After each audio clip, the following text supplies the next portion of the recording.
començar per un autoaplaudiment, ja que estem aquí.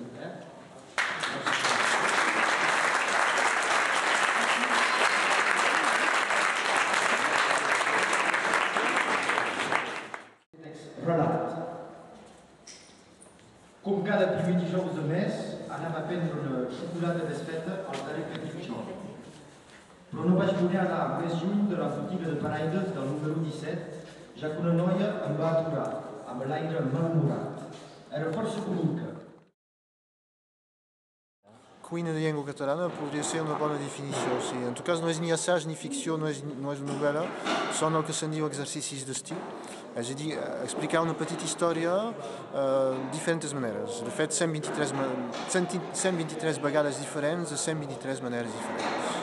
És una barreja, cal coure, cal tenir molts ingredients, coure'ls, fer-los reposar.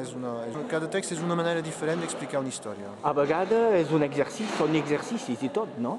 Sí, n'hi ha que són pràcticament matemàtics, o en tot cas cal anar al fons de la llengua catalana per arribar a fer aquests exercicis, per trobar els bons termes o les bones paraules que corresponguin, cada un correspon a una trava, un problema, i cal resoldre aquest problema. D'altres textos, com diria, no sé, és difícil, imitacions d'autors coneguts.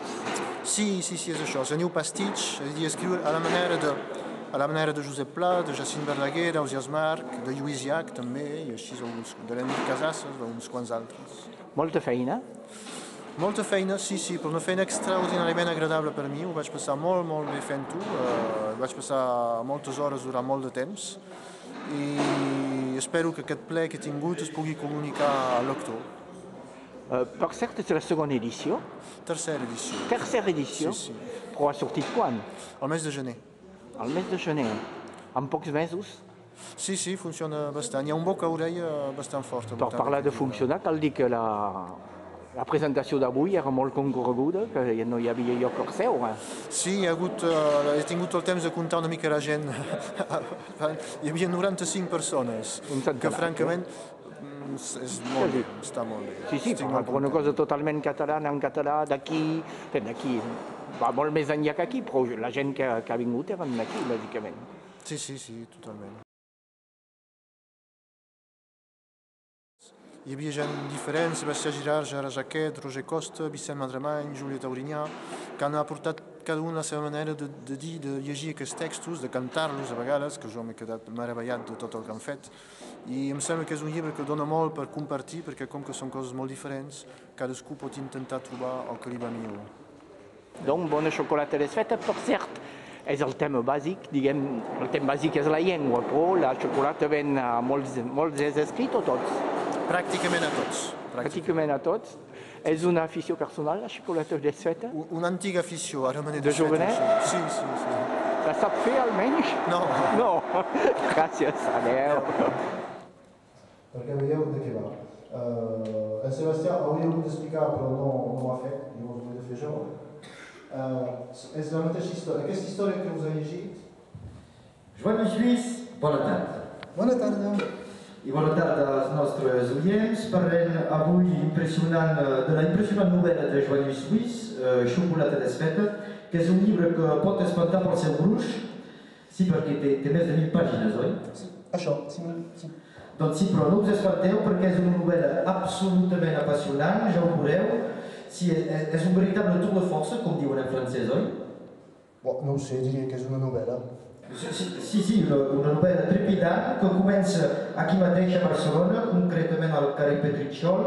Una primera pregunta, doncs, per què al carrer Petritxol i per què has dedicat 24 planes, les he comptades, a fer-ne la descripció? Necessiteu un carrer, per què no aquest?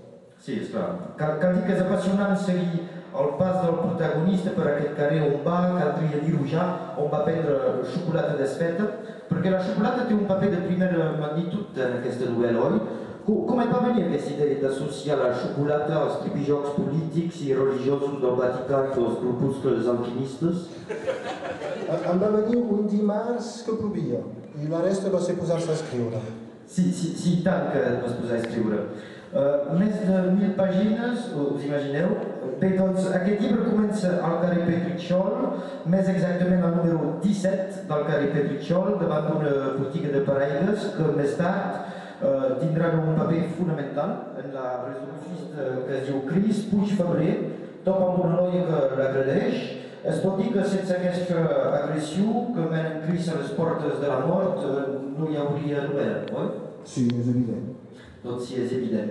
I la noia que l'agredeix, primer pensem que vol matar-lo de debò, més tard però podrem tenir els bons dubtes. Aquesta noia és l'encarnació d'alguna cosa que seria una barreja de Payés i de Rauxa, no? A mi m'ha fet pensar una mica a la Sandra Bullock, no?